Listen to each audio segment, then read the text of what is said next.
Hi, my name is Mariana Bautista, and this is my presentation on maíz in Colombia. Um, the brief history of Colombia starts with the settlements and society by indigenous peoples. During this period, the Andes were occupied by a number of indigenous groups that ranged from stratified agricultural chiefdoms to tropical farm villages and nomadic hunter-gatherer groups. These groups were classified into three cultures: those in the interior, the countryside, and the coastal regions. These groups were destroyed during the Spanish conquest as Indians were forced into slavery to exploit the natural riches of the country. The Spanish arrived in 1492 and initiated a period of annexation and colonization, most noteworthy being the Spanish conquest. Spanish occupation occurred for the next 300 years. The Roman Catholic Church played an important role providing most welfare services and operating most schools. The church was an effective instrument of the crown since the latter controlled much of its activity. Because of this history, Colombian food is a unique blend of indigenous and European traditions with a strong Afro-Caribbean influence. The two largest indigenous groups prior to European conquest were the Tairona, who lived along the Caribbean coast, and the Muisca, who lived in the highlands to the south. The nation's political instability has been historically tied to the unequal distribution of wealth and the illicit trade in drugs, which remains a major disruptive factor in Colombian life. Colombia's geography. Most of the people live in the mountainous western portion of the country, as well as along the northern coastline. The highest number live in or near the capital city of Bogota. The southern and eastern portions of the country are sparsely inhabited, consisting of tropical rainforests and inland tropical plains that contain large estates or large livestock farms, oil and gas production facilities, small farming communities, and indigenous tribes with their territories. Colombia usually classifies its geography into 5 natural regions, from the Andes mountain range, the Pacific Ocean coastal region, the Caribbean Sea coastal region, the Llanos plains, to the Amazon rainforest region shared with bordering countries. There's a variety in temperature, and precipitation results principally from differences in elevation. Temperatures range from very hot at sea level to relatively cold at higher elevations, but very little within the season. Colombia's proximity to the equator influences its climates. The lowland areas are continuously hot. So the core food in Colombia is maíz. Corn, maíz, is the traditional staple of rural peoples, especially those in the mountains. It's grown everywhere except in the Paramos zones. Corn, yuca, plantains, and in high altitudes, potatoes have been traditional food staples since before the Spanish conquest. Although it grows in many parts of the world, corn has been a staple crop of tropical regions for a long time. This is partly due to the fact that it can grow all year in warm climates.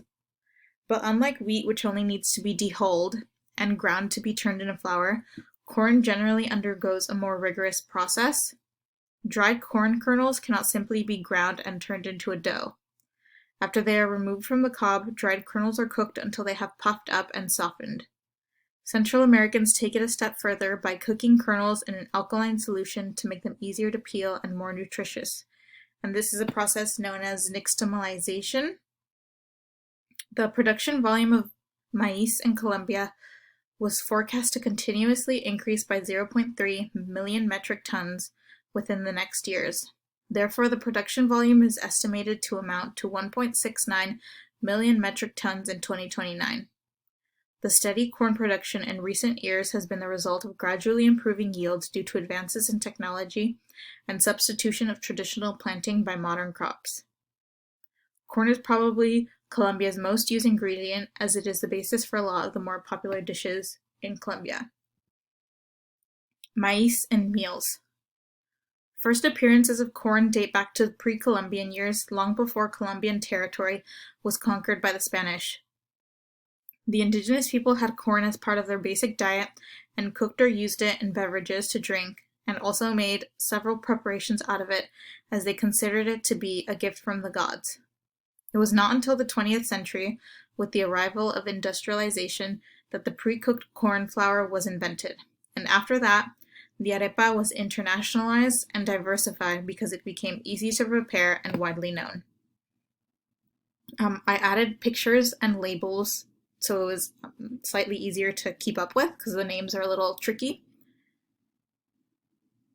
Arepas are mostly known as corn cakes made out of corn dough or pre-cooked corn flour in a flat circular shape similar to a pancake.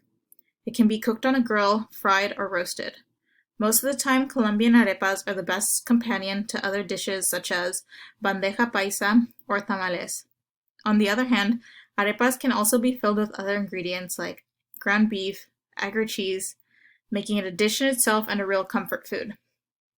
Different types of arepas come from different regions, making them sweet or salty. For example, the arepa de choclo is a corn cake made with sweet and tender corn that, when mixed with melted butter and egg, forms a batter that is later cooked in small batches over a heated pan. This preparation is similar to that of pancakes. The classic style of arepas, the arepa paisa, is thin and white, and the dough is purely based on corn with bran with no addition. For this reason, it is the perfect base for butter or fresh cheese. On the other hand, they can also be stuffed and cooked over charcoal to keep its distinctive taste. Ajiaco specialty dishes are eaten during the holidays. It is a stew with 3 types of potato, chicken, and corn that is served with capers, cream, and avocado. The dish is beloved enough to hold a permanent place on the Christmas Eve dinner table in many Colombian homes. In some areas, corn is widely consumed as a form of beer called chicha. Chicha is a formerly forbidden, strong alcoholic beverage originally made by the indigenous peoples of the Andes. It can be prepared from virtually everything, but is typically made from corn. The corn is cooked and grounded with panela, which is later wrapped in green plantain leaves and left alone for 3 days until fermented. It is later mixed with water and any chosen flavors such as orange leaf or spearmint. It's a thick, sweet, beguilingly boozy, and slightly effervescent, sort of like a stronger corn-based kombucha.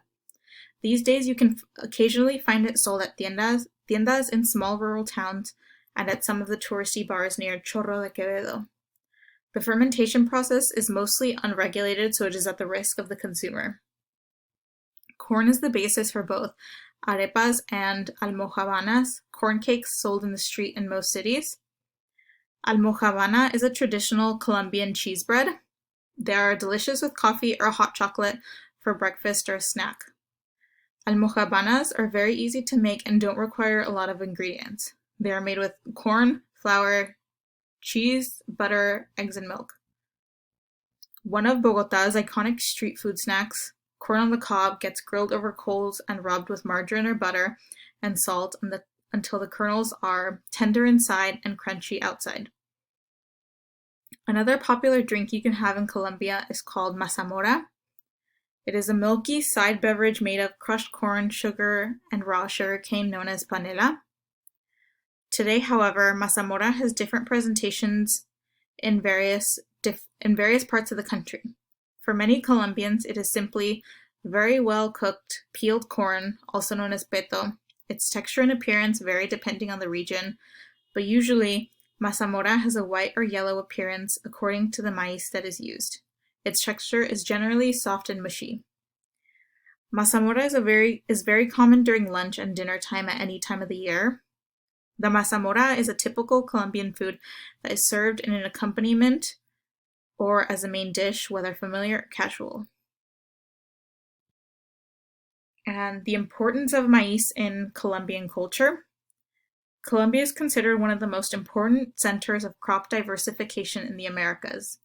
Historically, it is a place of confluence for Mesoamerican and Andean cultures, and it has one of the richest genetic and cultural heritages when it comes to corn. The indigenous African descendant and rural communities have preserved and cultivated native corn varieties within their production systems, and these varieties have taken on an essential role in ensuring the food security and sovereignty of the Colombian population. It's a part of their culture, history, and traditions. Corn was a crop that completely changed the way people ate. This crop's early variations were some of the first plants to be domesticated in Mesoamerica. It helped humans go from hunting and gathering to crop domestication. This was a huge transformation as it allowed more time to be spent outside of foraging for food. And these are the references that I used.